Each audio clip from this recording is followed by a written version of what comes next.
Entonces, vamos a continuar con los cielos y la tierra. Recuerden que hemos avanzado y hemos hablado mucho acerca de la importancia del templo, las figuras que hay bíblicamente respecto del templo, de, de los seres humanos como templo y todo eso, de los simbólicos, o sea, de los simbolismos que hay también. Y día vamos a hablar un poco sobre el final de todos estos simbolismos antes de saltar a nuestro último capítulo. ¿Ya? Así que estamos quemando los últimos barcos a la vuelta de la esquina. La... Está en la recta final. Así que vamos a hablar sobre una pequeña relación importante, interesante, bonita, hermosa, sobre la relación que hay entre en la Biblia respecto del espíritu y el templo. O sea, cómo estos dos conceptos se conectan, se relacionan, y específicamente teniendo en consideración qué representa el templo, ya no como el lugar donde uno va a adorar a Dios, ya.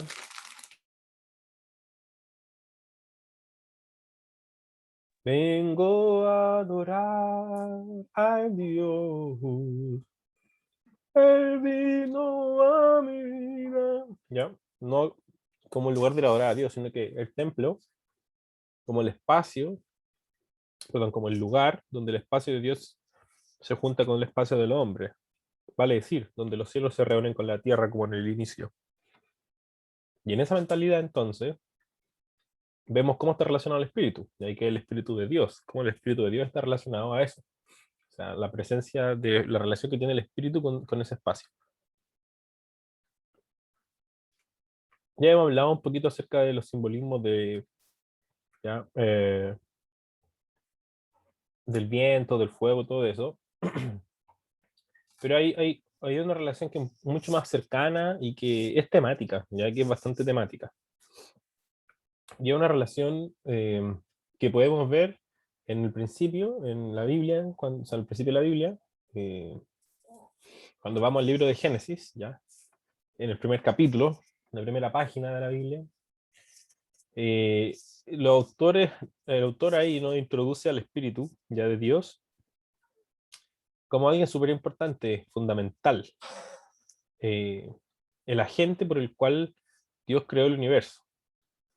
Y obviamente el universo en este sentido vale entenderse como la Tierra, por eso aparece los cielos de la Tierra, o sea, como el lugar donde viven los seres humanos, con la mentalidad de aquellos, de la gente de esa época. Y en ese concepto, en ese contexto, es que el relato nos dice en el primer versículo que el Espíritu de Dios eh, revoloteaba, básicamente, o volaba, o movía andaba así como de aquí para allá, en la superficie de todo el abismo, gran abismo, el agua, de todo ese espacio de caos. Obviamente entendiendo el caos no como desorden, destrucción, como las para aquí, para allá, ¿ya? Sino que el caos como falta de orden. Por eso que la Biblia tuvo que, o sea, la tierra estaba desordenada, ¿ya? E inhabitable. Entonces, el Espíritu de Dios se movía sobre ese caos, o sea, la falta de orden, eh, todo patas para arriba. Y en este sentido, caos se considera no porque hayan monstruos, bueno, aparte que hay monstruos marinos sueltos, o sea, como que está esta idea del desorden, pero está considerado no porque haya como una anarquía y un desorden, o sea, como nuestro concepto de desorden, sino que orden para ellos tiene que ver con la mentalidad de que la tierra es habitable, o sea, que hay tierra, que se puede plantar, que se puede construir, que se puede vivir, o sea, básicamente que es un lugar eh, habitable para los seres humanos. Y obviamente si era solamente agua, por más tranquilita que estuviera todo el agua, si era solamente agua, infinita agua por todos lados, era un caos, ¿ya? No hay orden, porque no se puede habitar. Y ahí estaba el espíritu, se movía sobre el agua, bla, bla, bla, y desde ahí donde se hace la creación. Entonces es importante que el mismo principio de todo, el espíritu está relacionado directamente con la construcción del templo. En este caso es el primer templo que vemos. Y en este caso es la tierra es donde vive Dios, ¿ya? Pero el templo, el lugar preciso, como el, el lugar donde queman las papas ahí es el huerto del Edén. Pero, pero todo el lugar es el templo de Dios, como se le conoce en ciertos contextos como el templo cósmico de Dios. Y, y el Espíritu Santo estaba ahí en medio de eso, ¿ya? Cuando todo se lleva a cabo. ¿Ya? Cuando este templo se lleva a cabo, cuando se trajo todo el orden y se instauró toda la creación y se pusieron a las imágenes ahí mismo de Dios y todo. Se me quedó sin animación.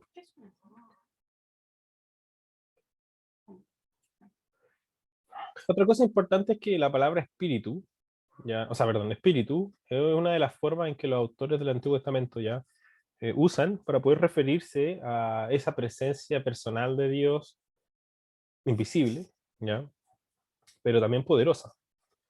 O sea, es súper común que en muchas ocasiones los escritores del Antiguo Testamento expresen la presencia de Dios, o sea, que Dios está en algún lugar haciendo, obrando de una manera poderosa, a través del término espíritu.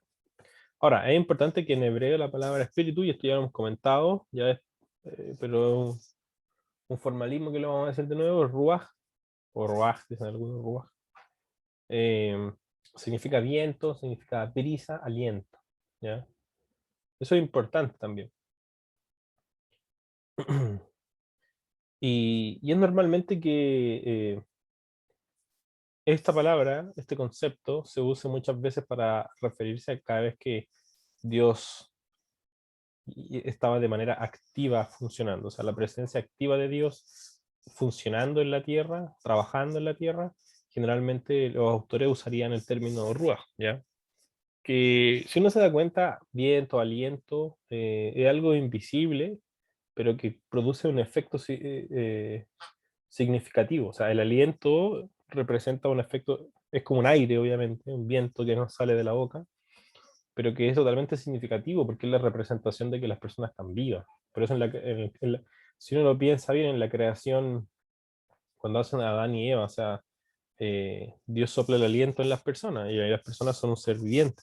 Y esa misma idea se va a repetir más adelante con el concepto de que el ruaj de Dios vuelve a entrar a las personas, ya, pero en un formato distinto. Un ejemplo muy bueno de esto es la gran historia de Bezalel, ¿ya? Claro, cuando Dios le encarga a Bezalel, Bezalel. O sea, la Biblia de América tenía Bezalel, no Bezalel, Bezalel. Qué chistoso. Bezalel. Cuando Dios le encargó a él en Éxodo, todo el tema del diseño, bueno, le pusieron ahí como el jefe de diseño eh, del templo, o sea, del tabernáculo. Acuérdense que Moisés vio todo y después Dios puso a Bezalel como una persona encargada de todo eso, ¿ya? Y es interesante porque el texto dice que él fue lleno, ¿ya? En el texto dice del Espíritu de Dios, en sabiduría, en inteligencia, en conocimiento. Y después nos vamos a dar cuenta de que obviamente habla acerca de en toda piedra preciosa, en artesanía, en oro, en plata y todo eso, ¿ya? Eh, si uno es totalmente perceptivo acá, fíjense que también Pablo usaría un lenguaje muy similar. Cuando él, en Efesios 1, por ejemplo, cuando dice que una de las oraciones que él tiene, lo que pide básicamente es que seamos llenos del Espíritu, de sabiduría, de revelación, de entendimiento y conocimiento de él, ¿ya? Entonces, obviamente tocando en esta misma mentalidad. O sea, el Espíritu de Dios entró en esta persona. ¿Para qué? Para darle ciertas características. O sea, era un hombre, ¿cómo se puede decir? Pichicateado, un hombre que tenía un- una capacidad distinta.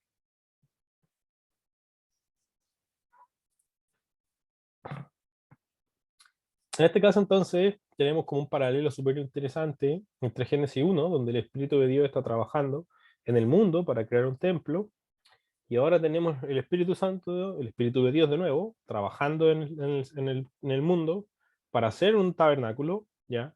Que básicamente es un templo, eh, pero a través de un hombre, Y, o sea, no lo hizo él mismo, sino que esta vez lo hizo a través de alguien.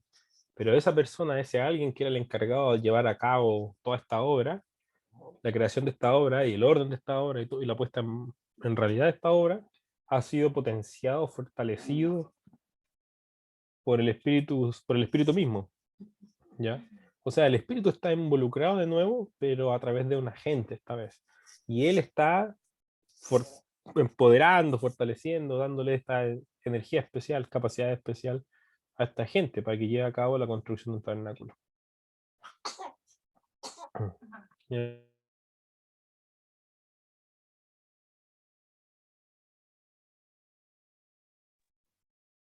Eh, y después de todo esto pasa algo súper interesante, ¿ya?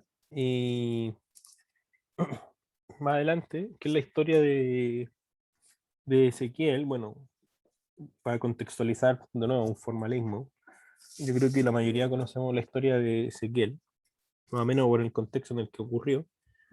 Ezequiel eh, estaba en Babilonia, o sea, el segundo templo, perdón, el templo de Salomón, el primer templo, había sido destruido, Jerusalén había sido destruida, invadida, se llevaba esclavo a Babilonia, y, y es interesante porque el Espíritu de Dios acá juega un rol súper fundamental, ¿ya? En la esperanza futura que tiene el profeta, y bueno, y no solo él, sino que otros también. Cuando Ezequiel imagina, vi- eh, vi- visi- visiona, no sé si visiona, envisiona, envisiona, ¿Que tiene una misión? ¿ah? Bueno, cuando él puede tener esta visión e imagina el nuevo templo y un nuevo pueblo de Israel, uno que esta vez va a ser obediente, obviamente, él tenía algo claro en mente, ¿ya? Y era que eh, para que hubiera un templo nuevo, definitivo, que fuera inmaculado, que sirviera para los propósitos que Dios quería, y también para que existiera un nuevo pueblo de Israel que fuese obediente a Dios, claramente el Espíritu, ¿ya? El Espíritu de Dios tendría que No me trabajar, suena. ¿ya? Tendría que hacer algo. Mi computadora se va a demorar un siglo sin conectar, pero se va a conectar. Ahí sí. Perdón. Eh,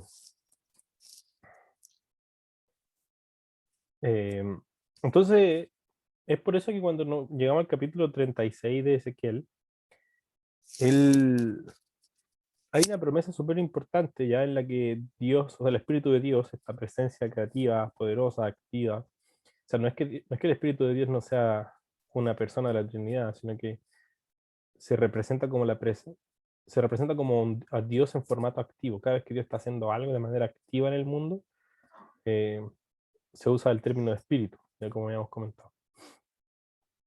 Entonces algún día va a venir a vivir dentro de su propio pueblo, ¿ya? En medio de las personas mismas, los seres humanos. Tal como lo hizo en el tabernáculo, en el templo, ¿ya? Ambos pasados, pero esta vez iba a ser en las personas mismas, ¿ya? Y Ezequiel creía también que este mismo espíritu, esta misma manifestación de Dios a través de su poder activo, eh, vendría y crearía un nuevo corazón en el pueblo, ¿ya? Para que esta vez realmente pudiesen realmente amar a Dios, realmente obedecer a Dios, ¿ya? O sea, la obra del Espíritu de Dios era súper poderosa en ese sentido y súper necesaria. La única forma de que Dios volviera a habitar entre los seres humanos. Acuérdense que el templo significa que Dios habita entre los seres humanos, eso es el templo. Dios habitaría en los seres humanos, o sea, entre su pueblo, pero no sería en un templo ahora, sino que en los seres humanos, en su pueblo, y este pueblo sería obediente a ellos, sería obediente a Dios, ¿ya? Pero para eso necesitan un nuevo corazón, y ese nuevo corazón obviamente iba a ser creado por el Espíritu. O sea, es súper importante porque para que no tiene sentido que Dios habite en la tierra si no hay un pueblo, si no hay personas con las con las que Dios va a interactuar, con las que Dios va a trabajar, ¿ya?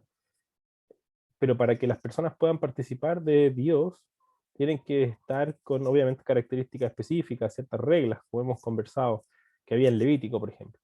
Pero para que todos los seres humanos puedan participar entonces de que Dios esté ahí presente, en un formato distinto, no solamente en un edificio, sino que en todo el lugar, es necesario que, que existan personas y que esas personas tengan un corazón distinto, que esas personas amen a Dios, obedezcan a Dios y quieran servir a Dios. Pero Ezequiel sabe que no cualquier persona puede hacerlo, porque la mayoría no lo hizo. La mayoría no lo hizo. Entonces, para que realmente haya un efecto y exista un pueblo que realmente sea fiel a Dios, en el medio del cual Dios pueda vivir, ¿ya? Y en el cual Dios pueda vivir también y habitar, es necesario que Dios mismo, a través de su espíritu, modifique a estas personas. O sea, para que nos vayamos dándonos cuenta y vayamos siguiendo la relación de todo lo que hemos venido hablando respecto de que Dios habita junto con los hombres, los cielos y la tierra y todo eso. Dice entonces en Ezequiel: además les daré un corazón nuevo y pondré un espíritu nuevo dentro de ustedes. Quitaré de ustedes, de vuestra carne, el corazón de piedra y les daré un corazón de carne. Pondré dentro de ustedes mi espíritu y haré que anden en mis estatutos y que cumplan cuidadosamente mis ordenanzas. Habitarán en la tierra que di a sus padres y serán mi pueblo y yo seré su Dios. Es súper importante porque él dice: yo voy a ser su Dios, ustedes van a ser mi pueblo, entonces yo voy a habitar en medio de ustedes, voy a habitar con ustedes. Pero para eso pondré mi espíritu dentro de ustedes. O sea, el espíritu de Dios va a estar dentro de nosotros ahora. Básicamente la presencia de Dios va a estar dentro de los seres humanos, cuyos corazones sean un corazón renovado. Y ese espíritu es la presencia de Dios.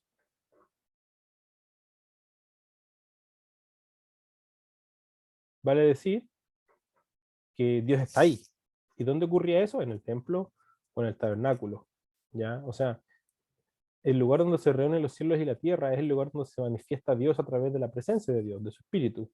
¿Y ahora dónde va a ser ese lugar según esta promesa? Dentro de las personas que tienen un corazón nuevo.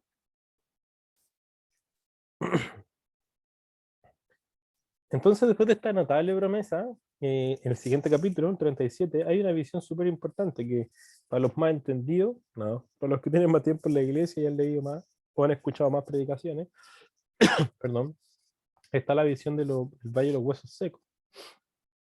¿Ya? Y en esta visión simbólica se explora la idea de esta humanidad, de seres humanos que son llenos del Espíritu. Y es importante porque aquí vemos un formato como una pequeña repetición de Génesis 2, ¿ya?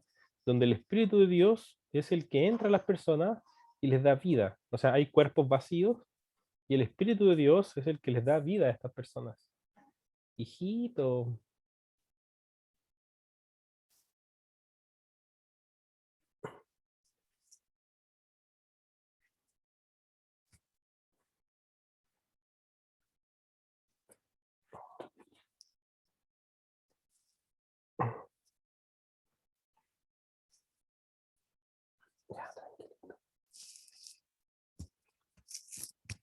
Entonces, en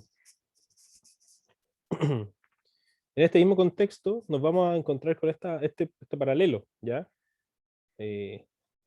Dios creando envases de personas, pero en Génesis 2 también los llena con su espíritu, con el Ruach, y ahora también lo hace, el mismo espíritu, el mismo Ruach, ¿ya? El que les da vida a estos cuerpos. Con la diferencia es que en el jardín del Edén eran humanos nuevos de paquete, o sea, no había ningún ser humano, se hicieron seres humanos nuevos, nuevitos, de paquete, 0 kilómetros, como los autos que regalaban en Sábado Gigante. Y eso eran los que Dios les dio el espíritu, ¿ya? En este caso, ya existe el material de seres humanos, de seres humanos que murieron, ¿ya? Por eso se representan con los huesos, o sea, una humanidad muerta, contaminada, ya sin vida, lejos totalmente de todo lo que tiene que ver con la presencia de Dios, por algo no estaba el espíritu ahí. O sea, obviamente ese es un poco el simbolismo. Es un valle por eso de huesos secos, como se dice ahí, pero son puros cadáveres, ¿sabes? Esqueletos que están ahí botados sin vida. O sea, no es que se empezó de cero, sino que aquí se tomaron personas, ¿ya? Cuyas vidas obviamente eran totalmente alejadas del Espíritu de Dios, totalmente alejadas de la presencia de Dios, por eso no estaba el Espíritu ahí. Y esos son los que toma y los vuelve a formar. Y hacen nuevos humanos, pero de humanos que ya habían sido, que ya habían existido, de material de humano que ya era real, que no tenía la vida nomás. A diferencia de Génesis 2, cuando lo fabricó de cero. Y lo interesante de que cuando termina esto, y como quien da la torta, de esta misión, ya en la que el Espíritu de Dios viene y transforma seres humanos, ya continuando con la promesa del capítulo anterior, hay una promesa que hace Dios acá, en la que dice que hará un pacto eterno con este nuevo pueblo creado, ya vivificado por el Espíritu de Dios de nuevo, pero con obviamente un nuevo corazón. Pues esta promesa se entiende a la luz del capítulo anterior, donde dice que el Espíritu entrará en estas personas, pero estas personas tendrán un nuevo corazón. Entonces, obviamente, en Génesis 37, o sea, en el capítulo 37, lo que tenemos son ese nuevo pueblo, de ese nuevo pacto, ¿ya? Que tiene un nuevo corazón y el Espíritu dentro de ellos, y el que le da vida. Y aparte de eso, de que va a hacer un pacto eterno con ellos, también dice que mi santuario va a estar en medio de ellos para siempre. O sea, el santuario es el templo, o sea, el lugar donde Dios está, donde la presencia de Dios se manifiesta. O sea, vale decir que el capítulo 37 y este grupo de personas son exactamente el mismo grupo del cual se está refiriendo en el capítulo 36. O sea, fíjense la conexión tan importante. El templo, o sea, el Espíritu Santo siempre ha estado conectado al templo, siempre ha estado conectado a ese espacio donde Dios se manifiesta, donde los cielos y la tierra se juntan. O sea, el espacio donde Dios quiere que nosotros habitemos junto con Él para poder desarrollar una vida en armonía con Él y expandir y crear y vivir una vida según su propósito perfecto con nosotros, está totalmente relacionado con la existencia de su presencia ahí, o sea, que es su espíritu. Y lo que Ezequiel ve es que el templo ya no tiene la presencia de Dios, el lugar donde se reúnen los cielos y la tierra, el lugar donde Dios se hace presente ya no es ese templo, sino que él ve que ahora van a ser personas. Y esas personas son personas que no son una nueva humanidad que se hace de cero, sino que son personas, la humanidad existente, corrompida, ahora va a ser revivida por el mismo Espíritu de Dios, porque el mismo Dios es que ahora va a entrar a habitar en las personas. Y eso es un pacto eterno con esas personas, con este nuevo grupo de personas que serán creados por medio del Espíritu. Y el hecho de que el Espíritu esté dentro de ellos significa que el espacio de Dios donde Él está, estará siempre en medio de ellos. ¿Ya? Estos pasajes son los que, bueno, este tipo de pasajes son fundamentales para la idea de que Jesús, Pedro, Pablo, ¿ya? Y otros los demás, que son los que escribieron o de los que se escribió, establecieran la idea de que hay un nuevo pacto con un pueblo, y ese pueblo del nuevo pacto es el nuevo templo también. Y esas mismas personas son el nuevo pueblo, pero también el nuevo templo.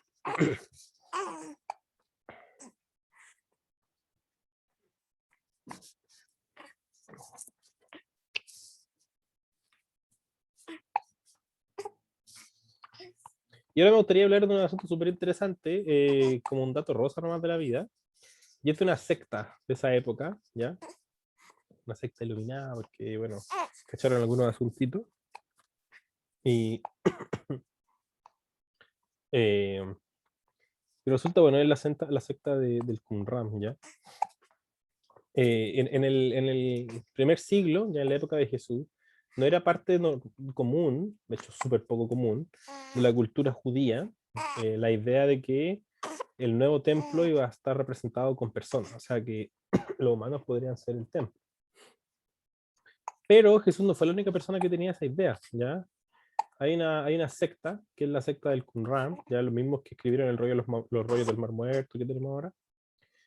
Y es también aparte de los rollos bueno, dentro de los rollos del Mar Muerto, existen muchos, no solamente libros, copias de libros del Antiguo Testamento, sino que también existen copias de de comentarios que ellos hacían de la Biblia, o sea, cosas que, cosas que ellos, o sea, meditaban, conversaban, sus interpretaciones del Antiguo Testamento, del material que ellos conocían. Y bueno, este grupo sectario es súper interesante porque era un grupo que, bueno, en el siglo I antes de Cristo, vieron cómo el templo se empezó a corromper, la clase sacerdotal también se empezó a corromper, empezaron a inventar sus propios sacerdotes, que se llegó a la escoba.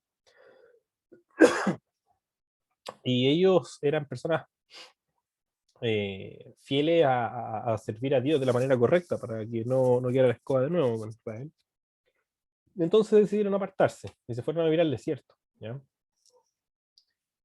No se sabe todavía cuál era la secta específicamente. ¿Ya? Existen algunas suposiciones, quizás eran los esenios, ya no se sabe si es cierto, pero probablemente. Y dicen en algunos incluso que Juan el Bautista podría pertenecer a esta misma o una secta del tipo similar, o lo relacionaban con este tipo de personas, porque él vivía en el desierto. Que tenía como la costumbre de hablar en contra de Israel y especialmente de la clase sacerdotal y de las personas relacionadas al templo y a los gobernantes de Israel, a los líderes judíos. Entonces, bueno, estas son suposiciones, no hay una evidencia certera, pero interesante. Lo interesante de este asunto es que ellos también tenían como esa molestia con la corrupción que había, lo mismo que le pasó a Jesús, con la misma corrupción que había con el templo y la clase sacerdotal y todo eso. Y muchas veces hablaron en contra de ellos. Despotricaban comúnmente con textos o visitas a Israel, qué sé yo.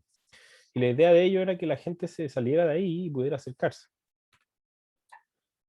Y es importante porque obviamente ellos también meditaron en muchos pasajes respecto de la esperanza futura que tenían, de cuando Dios traería paz a Jerusalén, cuando Dios restauraría todas las cosas, porque todos esos pasajes de esperanza futura son claros en la Biblia hebrea, en la literatura hebrea, ¿ya? Conocido como el Antiguo Testamento. Entonces se dieron cuenta de una verdad súper interesante, que es la misma verdad que Jesús también vino a revelar, ¿ya? Y esa verdad es que el nuevo templo que se prometió en el Antiguo Testamento por parte de Dios como esperanza futura no sería necesariamente un edificio, más bien sería, como lo llamaban ellos, un santuario de personas, un santuario de seres humanos. Y este grupo sectario llegó a la conclusión similar, ¿ya? Eh, hay uno, bueno, de todos los documentos que hay y cómo están catalogados, hay uno que se llama el 4Q Florilegium, ¿ya? El nombre es medio raro. Ahora, esos son nombres que se dieron a todos los trabajos y descubrimientos o sea, a los rollos que se han descubierto para poder ordenarlos, ¿ya? El 4 significa, el número primero es el número de las cuevas, ¿ya? Creo que hay 11 y parece que han descubierto la número 12. Entonces 4 significa que está en la cuarta cueva, la Q significa el sitio arqueológico específico, en este caso la Q sería Qumran, o sea, en la cuarta cueva del sitio de Qumran, y Florilegium es básicamente de qué se trata ese rollo o ese grupo de rollo. Y lo ponen en nombre latín porque generalmente el nombre en latín como que permite son conceptos muy amplios, entonces uno puede poner un puro nombre y un concepto que representa mucho. Básicamente Florilegium significa como colección de extractos, ¿ya? Entonces que hay como pequeños extractos de mucho material distinto. Y es interesante porque en este material, en este documento, que es el nombre oficial, el 4Q Florilegium, en esta secta, aquí en este documento ellos exponen una idea clara, ¿ya? La idea de que el pueblo o sea, las conclusiones que ellos sacan de los textos, específicamente de los que vamos a ver después, son, eh, son las ideas que ellos describen acá, y básicamente su mentalidad es que eh, este nuevo santuario de seres humanos, ¿ya? Este nuevo lugar santo que va a ser de personas, no un edificio, y es futuro, se dedicaría a ofrecer sacrificios delante de Dios, ¿ya? Ante Dios, no antes Dios, ante Dios. Y especifican ellos que estos sacrificios que se ofrecerán en el nuevo santuario de Dios son la obediencia a la Torá, ¿ya?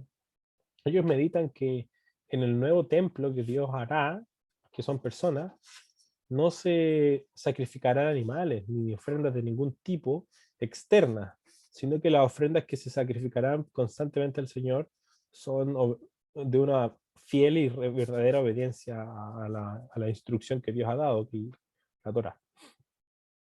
Y es importante porque ellos creían entonces que realmente su pequeña comunidad de fieles era el nuevo templo. Y no era, esta comunidad no era corrupta, ya como la construcción en Jerusalén y el grupo de personas. ¿Ya? Y es interesante porque también la esperanza que tenían ellos, y en este mismo pasaje, y en este mismo documento la expresan, está conectada con que vendría un futuro rey, y ese futuro rey eliminaría toda la corrupción presente en Jerusalén, en las clases sacerdotales, todo eso, los líderes de Israel. Y cuando limpiara todo, invitaría a esta comunidad a que volviera a formar parte de la ciudad y serían ellos los nuevos, los líderes de, como grupo más fiel, serían ellos los líderes de este nuevo templo. ¿Ya? Y el nuevo templo en este sentido sería este grupo de fieles que vivirían de nuevo en Jerusalén. Lo fascinante de todo esto es que demuestra que obviamente Jesús no estaba solo en esto, o sea, no era una cosa que, no era, vale decir, en el primer siglo no era una locura que alguien concluyera de los textos que el templo que ellos esperaban, el templo definitivo donde Dios vendría a habitar con las personas, no sería un lugar físico, un edificio, una construcción, sino que Dios vendría a habitar en las personas mismas, ¿ya? En los seres humanos. Y no solo eso, sino que este grupo de personas dentro de las cuales Dios habita personalmente a través de su espíritu, van a ser guiados por un rey ungido, o sea, vale decir un Mesías. ¿Se acuerdan qué significa Mesías? Ungido o rey ungido. Lo interesante de que sabemos que este grupo ya de fieles, este grupo menos esta secta, básicamente, eh, empezó a existir antes de que Jesús viniera, estuvo presente durante el tiempo de Jesús y unos 30 años más después del tiempo de Jesús. Y la desaparición de esta secta, la desaparición repentina por lo demás, de ahí que todos los rollos hayan sido escondidos en cuevas casi inaccesibles para la época, básicamente de modo de esconder todo cuando lo empezaron a echar o a perseguir.